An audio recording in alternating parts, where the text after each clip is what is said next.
All right, good evening. We're trying something a little bit different today with the England review. I've got my brother Matt over in Wilmington. Matt, how are you doing today?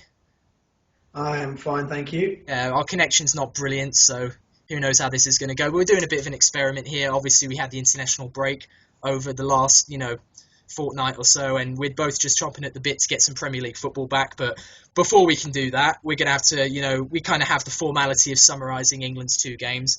And, as England games go, two victories with no goals conceded isn't too bad. I mean, what more could you ask for?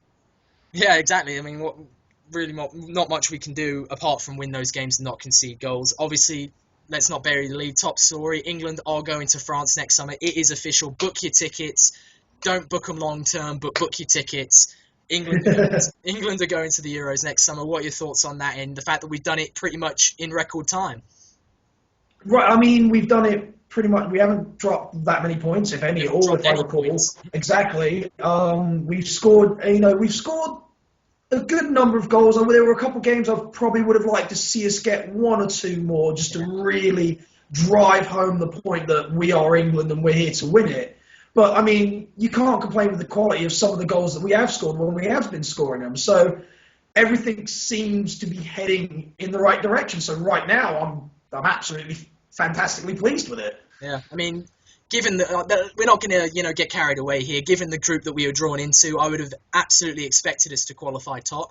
Even though, I mean, we have managed to not drop a single point. We've beaten Switzerland 2-0 home and away, which I'm happy with. We went to Slovenia and won.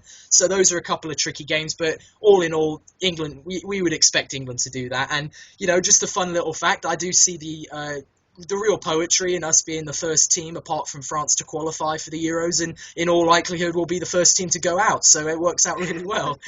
Right. But yeah. First in, first.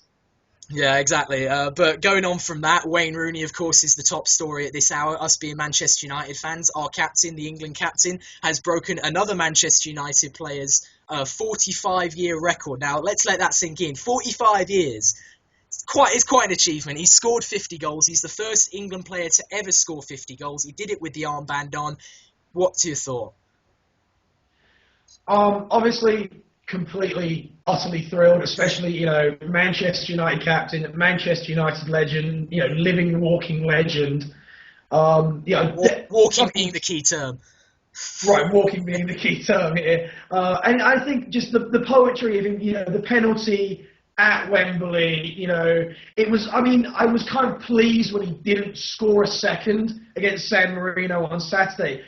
Not only because I couldn't watch the San Marino game because of work, but because, I wanted to watch him break the record, but also because I wanted him to break it at Wembley. Right. At home, in front of the home fans, who I think turned out in their droves just because everybody expected him to score that goal. Absolutely. So, poetry. It was poetry. I couldn't have gone down any better. Yeah, I think it went really well. I was, following the BBC Sport. I didn't actually get to watch the Switzerland game. I was in class all day. But I was watching, the Vide printer, and I couldn't help but think about the little tidbits that they'd been giving us about how Gary Lineker, when he was on 48 goals, had a penalty at Wembley to go on to 49, and he chipped it down the middle and never played for England again. Didn't score, obviously. Yeah. So I was glad that Rooney just put it away. He can now just go onwards and upwards, knowing that no one's going to touch him, at least until Harry Kane's 10 years older. We hope. And, even then, Rooney... saw this weekend. Yeah, Rooney has easily got another two tournaments in him. Obviously, the Euros being the first, the World Cup, assuming we qualify, which, considering we seem to be the champions of qualification, if nothing else, we can qualify for a major tournament, Euro 2008 excluded. So I'm quite happy with that. And just sort of the C storyline of the day that I've kind of picked up on having, seen the highlights of the two games. 2 goals for Harry Kane, his first goals of the season. I have to say I'm very thrilled that they came in an England shirt and not in a Tottenham shirt. So what do you think about Harry Kane? He's both 2 well-taken goals. Does he kick on from here? Well, obviously I hope he kicks on and really picks up some goals. For England's sake as much for Tottenham's, let's face it, because Tottenham have needed that kind of goal scorer for a while now. Well, they only have one striker. Right. And on top of, the fact that he's got his first 2 goals of the season, just the quality of the 2 goals was great. That chip against San Marino was It's couldn't, delightful. delightful. It was absolutely perfectly placed, perfectly weighted. I mean, the best goalkeepers in the world are going to have trouble keeping that out. Never mind what's his name from San Marino. Right. So I hope this is signs of things to come. Yeah. I mean, I was sort of looking at the England team, in pending the fact that we're going to qualify for the Euros, because we knew we were going to, let's face it, going into the weekend. And I sort of looked at it and thought, I said in my preview episode about how I thought we were seeing the formation of a very strong back four coming into prominence of Klein, Stones, Smalling and Shaw. That's a back four that can be England's back four for the next 5-6 years easily, at least for the next, cycle of tournaments. Obviously, Roy Hodgson is still playing Phil Jagielka and Gary Cahill. I'm okay with that. Experience is what it is. But the way that Stones and Smalling are playing, you've got to imagine that if that back four continues playing at club level the way that they have for the start of the season, for the rest of the year, there's no way Jagielka and Cahill are getting back in the team. No, I see what you mean with that. I mean, again, I'm trying to be optimistic, but as we have seen with England teams in the past, it doesn't always pan out. Like, we'll see it and we'll be like, yes, this is our team of the future, and then just 2-3 years down the line, it falls apart. I mean, we said that Jack Wilshere was going to be an absolute pivotal, maybe even most pivotal part of the England team by this point, 3-4 years ago, and well, to be fair, injuries have kept him off the field, and it's been unable to happen. And that just seems to happen to young English players. So, yes, I agree with you. Right now, it looks like that. But I'm being cautiously optimistic about it. Yeah. I'd say going forward, I was looking at the squad and I'm thinking you can definitely inject some experience there down the spine of the team. If you look at Smalling, who's been an England international for 4 years, don't forget. Then you've got Joe Hart in goal, who's been England's number one since Rob Green's fiasco at the World Cup. The less said about that, the better. And then, assuming Michael Carrick will actually get another England cap, considering he always seems to suspiciously get injured whenever he goes to St George's Park training camp. But if we can get Carrick, Hart, Smalling, Rooney playing maybe behind Kane, I would definitely put Harry Kane up front and put Rooney in holding midfield, attacking midfield, and then get Sterling, Oxlade-Chamberlain, Walcott as some real pace going down the sides. There's every reason to be optimistic that we can at least make a respectable showing in France next summer. I mean, what's going to happen is we're going to go out on penalties in the quarterfinals. Because that's what we do. We go out on penalties in the quarterfinals. And to be completely honest with you, I would take that right now. So, considering that there's a last 16 at the Euros for the first time next year, I'm quite happy with that. But just quickly, we're going to wrap it up here in a minute. But just quickly, the other home nations managed to stutter a little bit on their way. Wales, who are devilishly close to qualifying, I have no doubt that they're going to do it. The other team that had some real fireworks, did you see the Northern Ireland game?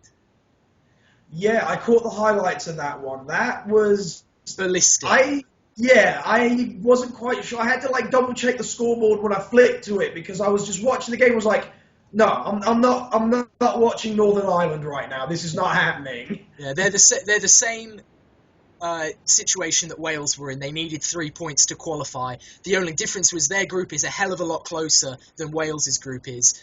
Northern Ireland, had they lost the game as it looked like they were going to after they went down to 10 men and lost that goal because of the goalkeeping calamity, they would have been in serious trouble of completely bottling it. But now that they've got that point, all they need is 3 more points. In fact, I think they may not even need 3 more points, but they need a win in one of their last 2 games, and I'll back them to do it. But yeah, moving forward, obviously that's your England review for this week.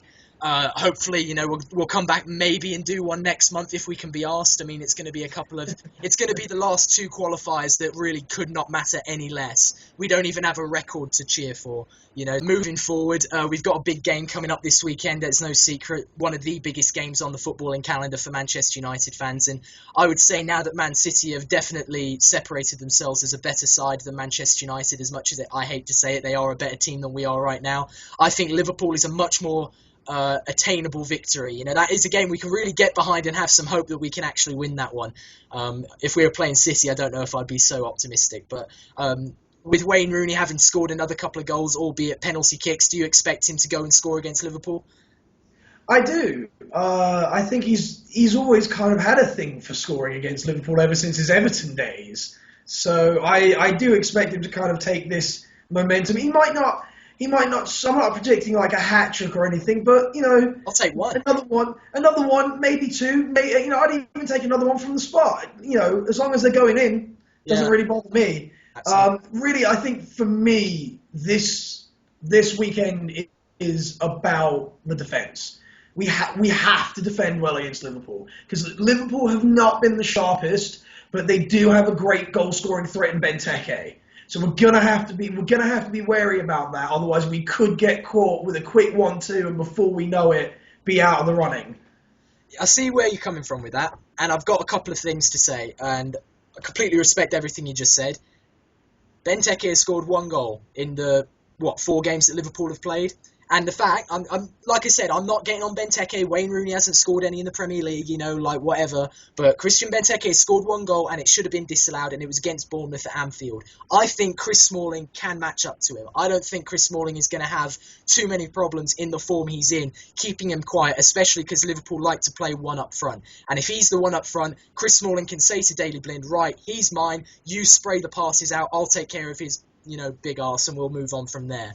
And with that being said, I think that Liverpool and Man United, and Arsenal to an extent, have had almost identical starts to the season. If you remember, we all went through the first 3 games without conceding a goal. We both got 0-0 draws in week 3, and both of us got brought very swiftly back down to earth by losing in week 4.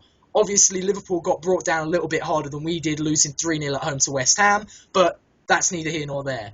The one thing I would like to say about it is that, yes, it's early season. Yes, it's not, it's not a title decider. It's not even a top 4 decider. It's not a decider of anything. It's just more points available. But with that being said, what is it when you play FIFA, when you're in career mode, when you're going into a match and you're letting it run, while you do whatever you do, while you're letting the match run and load up and everything? Martin Tyler will always come over and say, this team over the past 5 games has got X amount of points. And do you know how big of a difference it is in terms of optimism when Martin Tyler says this team's got 7 points as to when this team's got 10 points? And a victory for us or for Liverpool would be the difference between those two things. 10 points, 2 points from each game, you're going to end up somewhere at the right end of the table. I believe that's almost a quote of what he says. 7 points, oh, well, that's lower mid-table form. They're going to have to, they're going to have to pick the paces up. So 3 points it's absolutely massive, even though it's early September. United, Liverpool, 3 points up for grabs. You can't really beat that, can you? No, it's always the game you look forward to as a United fan. That and, City. That's probably on the calendar. Those are the 2 games more than any other that we look forward to every year. No matter how good or bad we're playing or how good or bad the other team's playing, it always is one of those games that could go either way on any given day. So it's going to be great to watch. I just can't wait. Yeah, I'm looking forward to watching a very thoroughly entertaining, cagey 0-0. Because, like we said, neither team has managed to score goals this season. I don't think either. Christian Benteke's got 1, like I said, should have been disallowed. Wayne Rooney hasn't gotten any yet. I'm not exactly expecting the floodgates to open here. I'm thinking we're going to win 1-0. That's me being optimistic. I could very easily see it going 1-0 the other way, or a 0-0, or a 1-1. But I don't see the floodgates opening at all in this game. I agree with you. The floodgates. I don't think we're going to see somebody or anybody get a bag of goals this weekend. I'm thinking it's going to end up being a 2-1. I think what's going to happen is hopefully United go ahead, Liverpool equalise, and then we'll get another one. But what I'm dreading is a repeat of what happened last time out, where we had 15 absolute god-awful minutes that just cost us the game. And I'm petrified that's going to happen again. We're going to have like a 15. It was 5 minutes. Right, 5 minutes that cost us the game, and I can just see that with Benteke up front. I can just see him, 2 quick long balls that we don't deal with properly, and it somehow end up in the back of the net, and we're suddenly 2-1 down, and we just don't recover. But I'm hoping it's going to be shoe on the other foot, and we come out on top of this one. Yeah. Looking forward to it. It'll be interesting to see if Anthony Martial plays a part. I would expect him to come off the bench. I would be shocked if he started. I would expect him to come off the bench. But with that being said, I think we're all done here. And until Saturday evening, if it's been a good result, or maybe Sunday or Monday if it's been a bad result, we'll be back at it then. So hopefully this has worked out reasonably well, and we can continue doing it moving forward.